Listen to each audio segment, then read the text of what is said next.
Hi, I'm Cindy Menegaz, the National Program Director at SMARTTRACK College Funding. Thanks so much for tuning in to what you need to know now about paying less for college. We're really pleased to be partnering with Health Professions Week and providing this important information for you. So without further ado, let's get started. So who is SMARTTRACK? We are a company with a nationwide team of professional licensed college funding advisors supported by a platform of online tools and resources. We've been doing this for a really long time. We've worked with over 250,000 families on helping them learn how to better pay and pay less for college. And we really see ourselves as turning the college funding industry on its head in that you can go out in any market around the country and hire a college funding advisor. They will typically charge in the several thousands of dollars for their services. But because of our size and our technology and the relationships we have, it allows us to provide resources much more affordably and to be able to make really important resources accessible. So we're very proud of that and very pleased to be working with everybody at Health Professions Week. So what we do is empower parents, educate them on their role in the college funding process. Very often families will sit back and perhaps submit a financial aid application, have their kids look for some private scholarships. And beyond that, they're very passive in the process and they find themselves underfunded and overextended and dependent on expensive loans. And we want to share with you information that will help you be your own best advocate, steps you can take to make sure that you can be proactive in this process. You all have access to live professional evaluation support and access to the free resources on our website. I'm going to show you how to access those complementary benefits as well. We do have advanced resources available for those families who do have a complicated financial life and can benefit from working with a professional. If you do choose to work with us, there are some really steep discounts because you're participating in Health Professions Week, and I'll just touch on those as well. So what we have found is that families across the board, regardless of your financial situation, families have the same three concerns, and those are, how do we pay for college? How do we use our income and our assets, what we bring to the table, to cover our share of college costs? And how do we reduce those costs? How do we shave tens of thousands of dollars off the price of a college education and stretch our funds, make them go further? And how do we balance these two seemingly competitive but equally important goals, which are educating our children and also making sure that we can retire one day? So if you're out there nodding your head, you're in the right place. We're going to address these issues today. So it may seem obvious that how a family pays for college, how expensive it is, can really impact a student's choices on where they attend, what kind of programs and where. What may not be so obvious is that middle income and upper middle income families in particular will overpay for college by an average of $22,000 per child per year. That really adds up. And the reasons are several. One is that these families oftentimes see financial aid as a function and system designed for low-income families, and they don't associate themselves that way. They think that financial aid is for low-income families, so therefore they don't engage at all in the process, and it could cost them tens of thousands of dollars by that assumption. Another reason families overpay is because they apply for financial aid without planning ahead. So maybe you submit that application, but if you haven't organized your finances in advance, it would be the same as submitting your tax return without taking every legal, legitimate, fair deduction that you have coming to you. You're going to pay more in taxes, right? The same is true here if you don't organize yourself before submitting a financial aid application. And another reason that families will pay more than they have to is by looking at the price of universities and saying, oh yeah, junior, you're not applying there. Have you seen how expensive it is? Forget it. And by eliminating certain schools from consideration, you could be walking away from schools that have money to give, that are generous and have gift aid available. So you have to be careful about that. Even if you're doing everything right, you submit your applications, you organize your finances in advance, and you're looking at generous schools in addition to everything else on your list.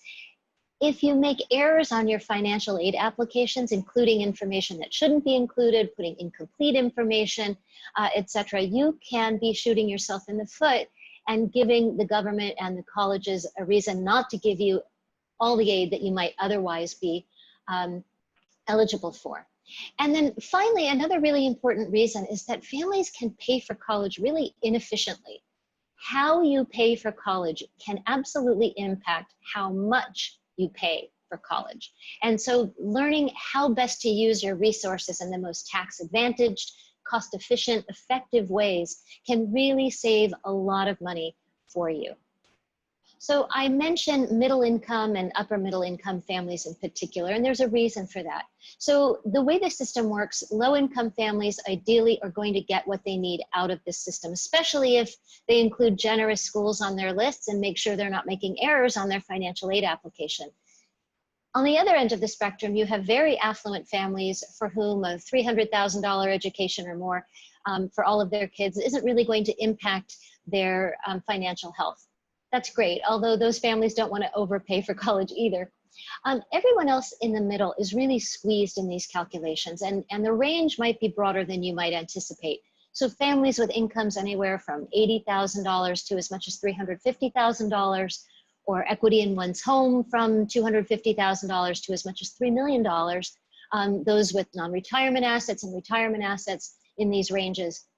If you fall into one or more of these categories, you may be poised to pay more for college than you have to. And so it's incumbent upon you to really review your situation and make sure that there isn't anything hurting you when you get assessed for financial aid. So let's move on. I want to talk about the cost of attendance. So this is the figure that is going to show you how much you have to pay per year per student. And it's not just tuition. Sometimes when you look at college costs, a college will advertise the tuition, but not their cost of attendance. And you want to make sure you're comparing apples and apples. So COA is inclusive of tuition and room and board if your child's going to live on campus or in a dorm and have a meal plan, they have to eat, right? Expenses, fees, travel, books, etc. So we're going to be talking about cost of attendance. So how much are colleges these days? Well, if you live in a state with a public university system, those in-state public universities are running anywhere from about $20,000 to $37,000, $38,000 per year per child in cost of attendance. If you want to attend a school that is also a public university system, but it's out of the state that you live in, you would be considered an out-of-state student. Those costs run anywhere from $40,000 to as much as $70,000 per year. And private institutions, doesn't matter where you live, whether you're in or out of state, the retail price of those schools typically range from about the mid-50s to as much as $80,000. So you have to figure that a 4-year undergraduate education is going to run anywhere from about $80,000 to as much as $320,000. And if you're trying to factor in that your child might end up going to med school or other post-grad programs, you're going to want to factor in those costs as well. But let's just deal with undergrad for now. So how are you supposed to pay for this? If you've saved some money for college, great. Put that towards those costs. And if there's a gap, how are you going to fill that? How are you going to pay? So typically we begin by looking at income and savings, what your cash flow is coming in and how that income is derived. Is it W-2 or 1099? Does it come from dividends or from your business, etc.? What's your cash flow like? Your investments, and that can be your 529 plans or custodial college savings plans or other checking savings, money market mutual funds, all of the ways that you're holding your money. The thing about income is if that's the only way you're planning on paying for college directly out of income, we always recommend a plan B because, as you know, things aren't guaranteed, right? And you want to just make sure that you don't end up having a change in situation midpoint while your kids are going through college. Now, if you're leveraging everything that you have in terms of your income and your assets, and you still have a gap and need to come up with additional funds, we look at borrowing, right? So I want to talk a little bit about loans. There are a couple of different types of loan programs. There's the one from the federal government, and the federal government provides two loan programs, one for students and one for parents. These typically have the best interest rates, these loans do, but they can get very expensive very quickly. In addition to the federal loans, there are also private loans. If you've ever gone online to research schools, you may have been bombarded with ads from people who want to loan you money, and you could walk away from that experience feeling like the only way you're supposed to pay for college is by borrowing money. And I want to share with you that you really want to do everything you can to limit how much you have to borrow. Use your own money in the smartest way that you can. Maximize how much you can get in grants and scholarships and financial aid so that you don't have to borrow so much. It gets very expensive very quickly. Because this is a really short form, quick seminar today, I don't have as much time to go through the whole process, but there are other videos in this series that you can watch if you want to get a bigger, more dense conversation about student lending. Another way to borrow is through your retirement accounts. And we really don't recommend that because we don't want you to wake up with a retirement problem. The thing about borrowing from your retirement, remember how I said how you pay for college can impact how much you pay for college? This is a prime example, because if you take money out of your retirement account to pay for college, say your child's freshman year, then when you go back for financial aid the following year, they will have used that those resources against you as income, and it will impact how much aid you're eligible for in the following years. So you have to be really careful about that, not to mention potential penalties and fees and taxes that might be levied upon you because of taking retirement assets. Another way that families can borrow is through their equity, whether you own a home or if you have rental properties or a second home, vacation home, equity may be a resource for you. I can't say categorically, yes, equity is a good idea, or no, it's not. It depends entirely on the specifics of your situation, but it is an area to consider. Another way to reduce your college costs is through private scholarships. Now, private scholarships get a lot of attention, but the reality is they only make up 4% of the total financial aid out there. So I just want you to manage your expectations. That as a means for paying for college, it's pretty inconsistent. Your child has to do a ton of legwork for potentially minimal results. There's a lot of competition, and the awards themselves may be low denomination, maybe $500 or $1,000 or $2,500, which can be helpful, but may not fill your gap in the most meaningful way. One tip I have is that if you are looking at private scholarships, start local. Start with your employers, your religious affiliation if you have one, your ethnicity, with your interests, hobbies, etc. in your local communities. That's probably a better place to start than the big national platforms. It might be a little more difficult. Another option is choosing a less expensive school. Right now, I'm talking specifically about community college. You just have to do an analysis of whether that's a good match school for your child. Community college can be a great place for certain students, particularly if they're not really certain what they want to be doing, if they haven't got great grades in high school. Maybe it doesn't make sense to spend a ton of money on a four-year institution for that child, and maybe a couple of years in community college might help them focus some more on what they really want to be doing. But for the student that's got great grades and is ambitious and is prepared academically and emotionally and intellectually for the rigors of a four-year experience, maybe community college wouldn't be the best fit. If your financial concerns are really what's driving sending a child to community college, I might just posit that you might do everything you can, look at great fit schools that are likely to be generous with your child, maximize your financial aid, and maybe some of those better fit options might be more affordable than you think. So that's something to consider. Now, there are two types of financial aid out there. There's the kind that we love called gift aid. That's free money that you don't have to pay back. When we talk about grants and scholarships, that's really what we're referring to.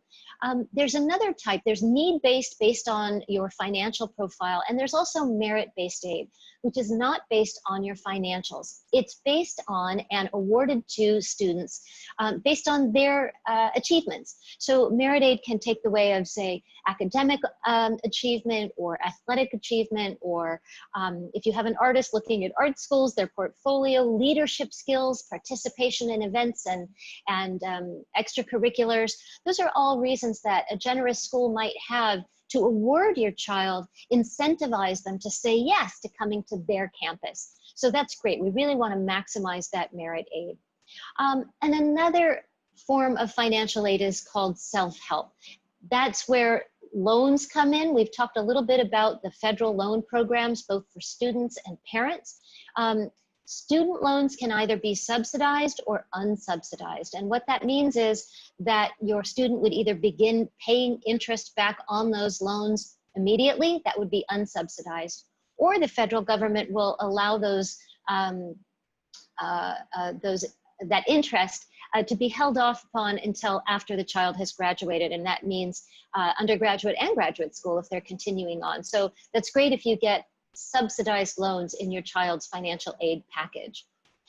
Another part of the self-help program is called work study, and that's where your child can get, as part of their financial aid package, an opportunity to get a job on campus where the federal government pays the wages as part of their financial aid package. It doesn't mean if you don't get work study that your child can't get a job in or around campus. It's just that the wages aren't then covered by the government.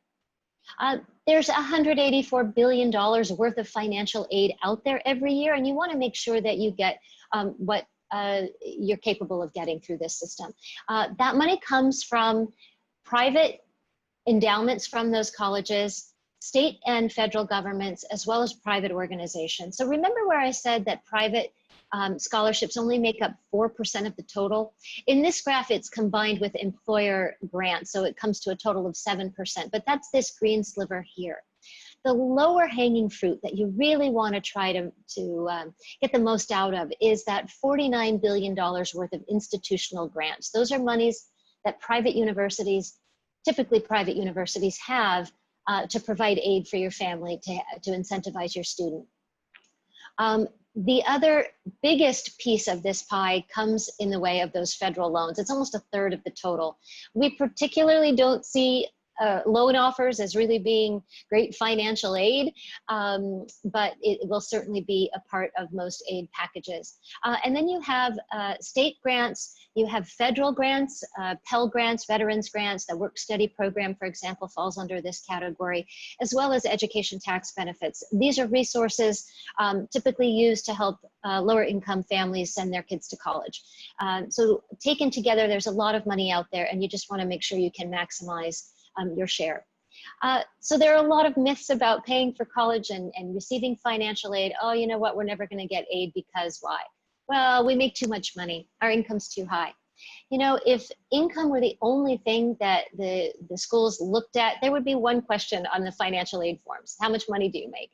And that's not the case. They're looking at the broad spectrum of your profile, and income is one part of that. And even if you have a higher income, it doesn't necessarily preclude you from financial aid. The idea that, oh, you know, my student isn't a 4.0, we're not going to get grants and scholarships, that's not true. There are great fit schools at every level. If your child can get admitted to a school, it's a good fit that way, there's potentially money there to be had. The idea that, you know, you own a home. There are schools all over the country that don't even assess the value of your home in considering your financial aid.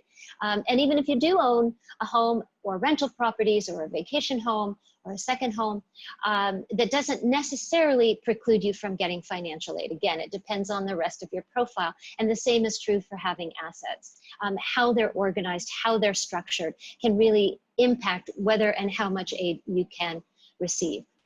The idea that aid is only for special groups, you know, your minority status really doesn't play a role in your eligibility for financial aid. That's not necessarily true with private scholarships. Some private scholarships are looking at providing aid for certain religious groups or ethnicities, so that may be something that works for you in that regard.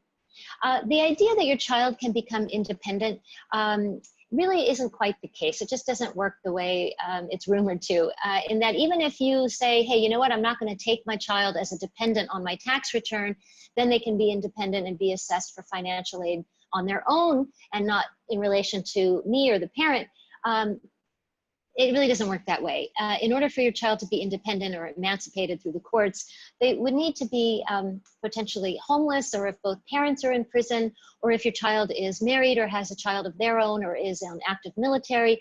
Those are the kinds of things that might actually get your child independent status. It's not as easy as you might think. And the idea that the college can help, you know, the financial aid officers at universities are there.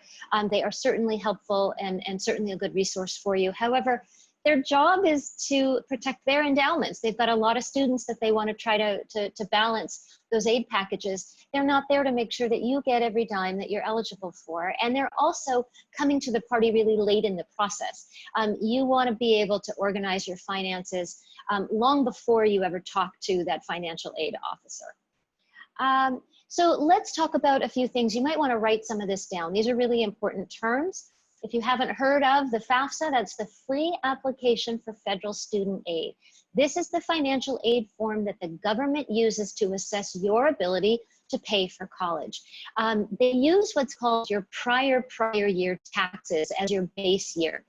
Prior year means that they're looking at the tax year 2 years before your child graduates high school. So let's say you have a student that's graduating high school in 2022.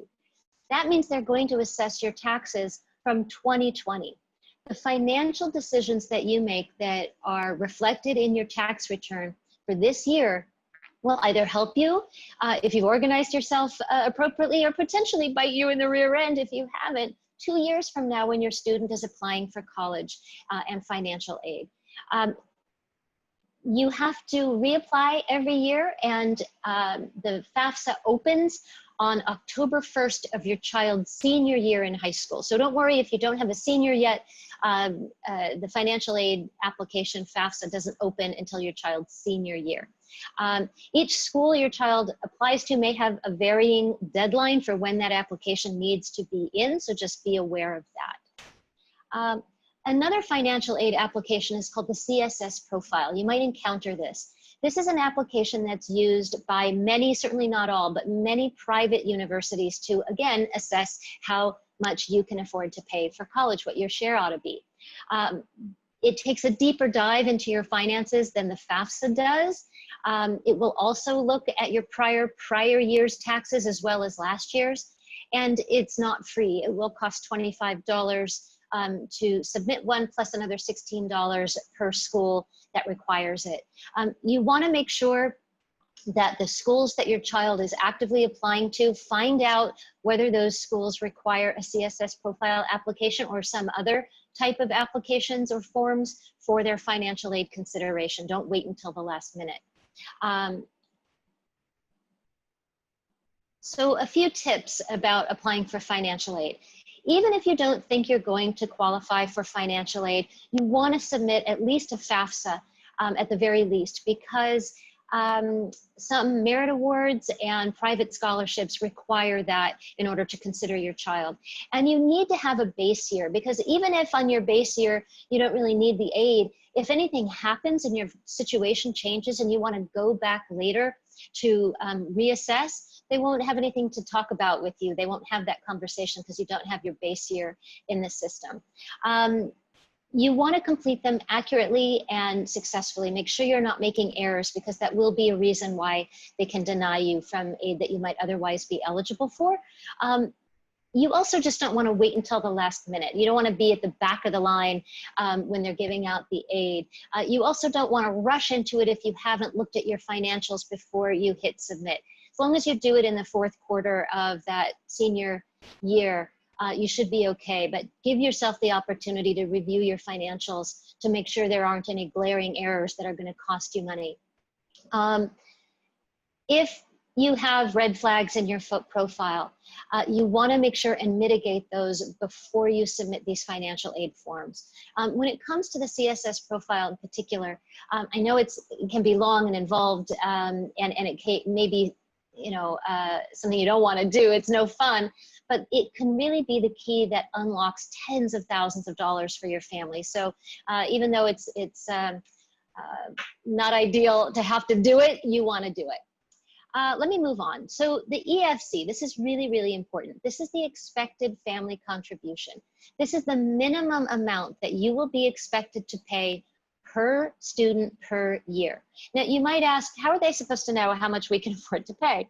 Well, by the time you've submitted a Fafsa and a CSS profile, potentially, they're going to have a pretty good idea of your finances. And they use a complicated formula to then put a price on it for you, what they think you can afford to pay. Now, I've never met a family who got their EFC calculation and said, oh yeah, that's about right. That's what we can afford to pay for college. No, it's more like, are you kidding me? This is what they think we can afford to pay? And the reason is this, particularly for middle income and upper middle income families.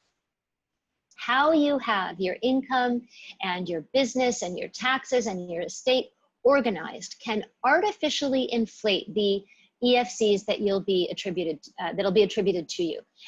Just the way you have your stuff organized, it's no fault of your own, but that can be a reason why those EFCs can be inflated. You want to make sure that your EFCs are down to the most reasonable, legal, legitimate, ethical level before you submit those financial aid applications. Need or demonstrated need is how much aid your family is eligible for. Now, it doesn't necessarily mean that that's how much financial aid your family is going to get or how it will be comprised. So let me give you a quick simplified example of this. So let's say the cost of attendance at a school your child's interested in is $50,000, and you've been assessed to have an expected family contribution of $30,000.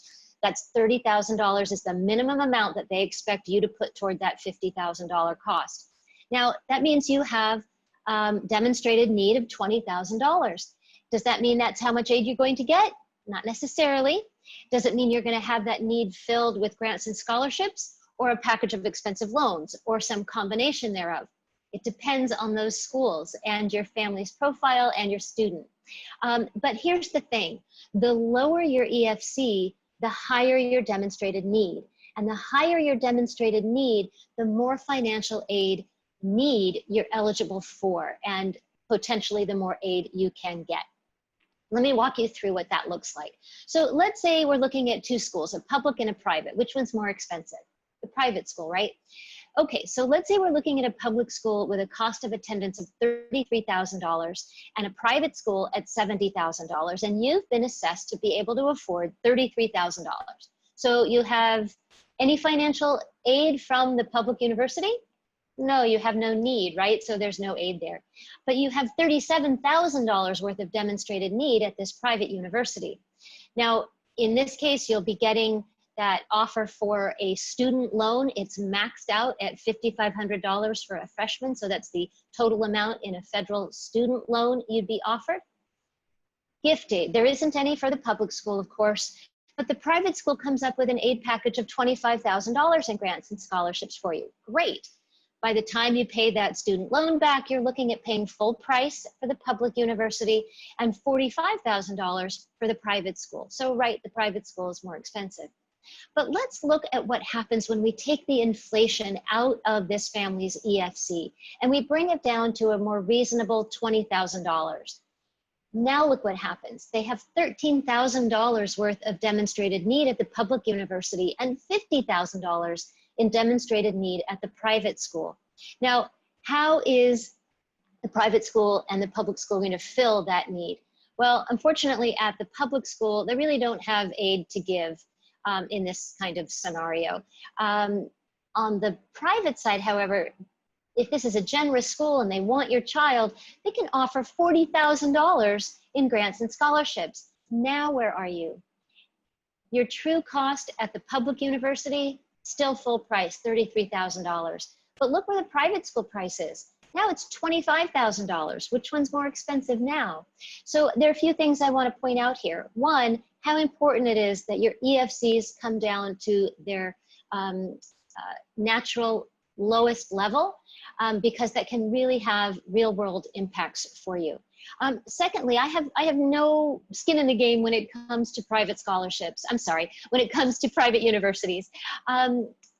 However, they may be the ones that have more money to provide, endowments, and their ability to come up with grants and scholarships in a way that public universities might not. So you might want to consider them, even though the price tag may seem outrageous, depending on your school and the fit and what they have to give, it may be more affordable than you think. And then lastly, you want to pay attention to how long it's likely to take your child to graduate from any given program at any given school. If they can get out in 4 years, obviously that's ideal. Private schools just tend to get students out, statistically speaking, in that time frame a little better than the public schools, because of their size, and they can be impacted, and if your child changes their major and whatnot, it can take a bit longer to get that degree in a public institution. But it's something to consider because it will add a good 20% to your bottom line. So there are a lot of different things that can impact those EFC calculations, and it's going to be different for every family since you all have different financial profiles, right? But just some examples, there are 192 different things that will impact your EFCs, but just a smattering of examples here. Certainly your income, again, how that's derived, how much it is, your assets, your investments. Do you have a third party, perhaps a grandparent who's got money set aside for your child for college, how that will be assessed? If you've been saving for college, what type of account? Those are assessed differently. If it's a 529 or a custodial account, for example, what your cash flow looks like. If you have expenses or debt and how that can be leveraged. Your retirement accounts, your business, your taxes, how those are structured. Your equity, what kind of property you might have. All of those things are things to be considered, and that can potentially shift your EFCs. There are also things related to your family dynamic. If there's a divorce or a non-custodial parent or a single parent. If you anticipate an inheritance at some point in the time that your kids will be in college, that could impact EFCs down the road. If you have changes in your situation, if your income perhaps say is different from year to year based on the kind of employment you have, or based on the current situation, if things have changed for you. All of these things can play a role in your EFC calculations. So I talk a lot about planning ahead on the financials, and I hate to sound like a broken record, but it's so important.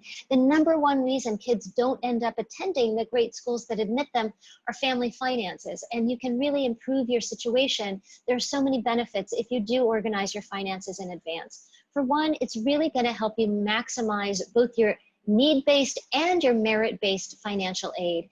It's going to help you reduce how much you have to borrow. Again, if you're using other people's money more wisely and your own as tax advantaged as you can, that's really going to help you limit how much you have to borrow.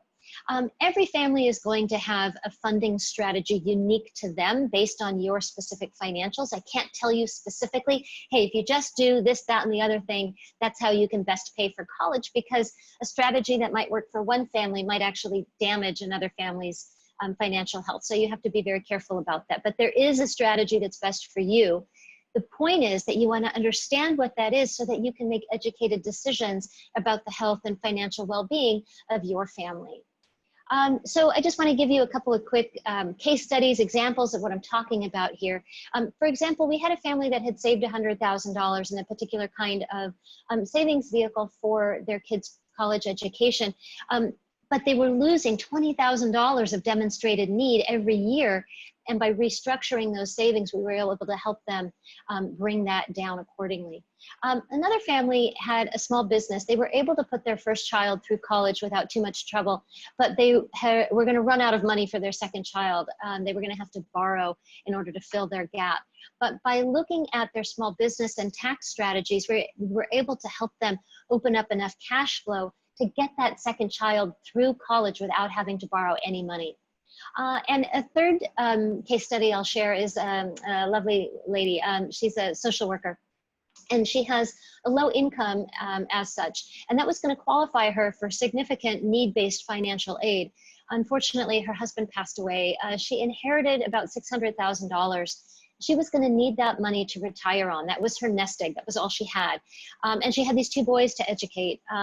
Without restructuring that that inheritance, it was going to cost her dearly. We were able to help her shelter those resources so that it wasn't going to count against her, to the tune of $30,000 per student per year. So 2 kids, 4 years of college each. It came out to $240,000 in additional demonstrated needs. So you can see where this stuff has real world implications for families. So when's a good time to start thinking about this stuff? It would be great if we could all start saving for college the minute we find out we're pregnant. But for a lot of us, it doesn't happen that way. And we find ourselves in what we call late stage, where our kids are in 9th, 10th, 11th, 12th grade. And we can see, college is coming like a freight train. What do we do? If we haven't saved enough, if we haven't got a plan in place, what do we do now? So you really want to begin this if you have a child who's a 9th grader or a 10th grader. It is not too soon to begin this process. You want to do this now, because they look at prior year's tax assessment in part to assess your ability to pay. You want to try to organize yourself in advance of that. The more time you give yourself, the more options and opportunities you have to maneuver. It doesn't mean if you have an 11th grader or a current 12th grader that it's too late. It just means it's even more urgent that you determine how best to use your own resources so that you can pay for college in the most advantageous way possible. Figure out what strategies you're going to use to cover your share of those college costs. So we can help you. We have resources and tools to help you with this process. So here's how you access those. On the registration page from explorehealthcareers.org/HPW, Health Professions Week, you'll see this banner at the bottom here, SMARTTRACK. You want to click on it. And when you do, you'll come to this page. You can learn more about what we do. You'll click on Create My Free Account. You'll create a username and a password. You should know that we do not share, barter, trade, sell, use in any way to third parties your information. You can feel safe and secure. We don't ask for any sensitive information, no social security numbers or account numbers.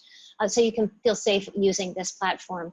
The first thing you're going to do when you come onto the dashboard is encounter an online assessment. This is a broad, user-friendly tool. You don't need to pull out your tax return and your bank statements here. This is just looking for an overview. It shouldn't take you more than about 5 minutes to complete.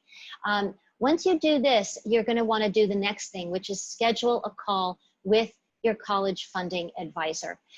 This is a free call. There's no obligation whatsoever, but it's really an ideal opportunity for you to discuss your current situation, validate your choices. If you've already got a college funding plan in place, see if there's some room for improvement. If you've got red flags that are going to cost you money, the advisor can help you identify those and see if there are steps you can take to help you before you ever submit a financial aid application. So this is really beneficial for any family. We find that people miss out on financial aid by inches, not by miles. And so it's really important that you have these conversations, take advantage of this resource. There's no cost, there's no obligation whatsoever. So do yourself a favor and take advantage of it. If in fact you have a situation where you have a complicated financial life, you're really poised to overpay considerably, you may consider working with a professional. If you do choose to work with SMARTTRACK, this is what we provide. We have a program called SMARTTRACK Advisor. This is where you work one-on-one with your college funding advisor to help you develop and implement a comprehensive plan to pay for college for all the kids in your family so that you don't run out of money and you don't damage your retirement in the process. You want to start this process as quickly as possible, again, because you'll have more opportunities to help yourself the more time you have before your kids go to college. The next thing we have is called SMARTTRACK Premium. These are resources that are self-directed, they're online, there are 3 of them. The way it works is Smart Navigator is a generosity tool. It helps you assess the schools that your child is considering applying to on a green, yellow, red scale for historic generosity. And it gives you a great visual representation to help you balance that college list, not only for admission, but also for affordability, if that's of concern to you. Smart Scholarship is a resource. It's made up of over 15,000 merit awards organized by the schools that provide them. So when your child applies to college, some of these merit awards, they're automatically considered for just by virtue of having applied to that school, but a lot of them aren't. And you want to make sure that you're not leaving any opportunities on the table by checking and making sure what merit awards are offered by that institution. Check your eligibility requirements and apply directly from the Smart Scholarships tool. And then lastly, there's a resource called Smart Steps, and this is a series of video tutorials that help walk you through the process of submitting your FAFSA and your CSS profile. We've worked with so many families. We see where the common mistakes are made, and we've addressed all of those so that we can help you feel more supported and more confident as you go through that process so that you do it correctly and can maximize your aid eligibility as a result. This pro package that we have, it's called a bundle. It retails for $991, but because you're involved with Health Professions Week, we're extending a 30% discount for you. It brings the total to $697 if in fact this is something you want to do. Don't just go to our website and purchase this though, please, because you may not need it. You want to have that conversation with that advisor and that free call before you make any purchases, because this might not be something that's appropriate for you. You may just want to do advisor, or you may just need the premium package. You may not want the whole bundle, but whatever works for you, you can determine that after you've had a conversation. So your next steps, you're going to want to follow the link to SMARTTRACK specific to Health Professions Week. If you just go to our public-facing website and sign up, you won't get the benefits and the resources that come with this program. So make sure you follow the specific link. Then you're going to just want to create your account, take that quick assessment, and schedule your evaluation. It's really important for any family to have that conversation, especially if you own a home or have a business or have more than $25,000 in resources and savings. You really want to make sure that you have that conversation, because you may be poised to pay more than you have to for college, and we want to help keep you from that. Thank you so much. It was a short session today, but I hope that you found it really valuable, and best of luck to your child and their efforts, and enjoy Health Professions Week. And thank you so much for your attention. Take care. Hope you learned a lot.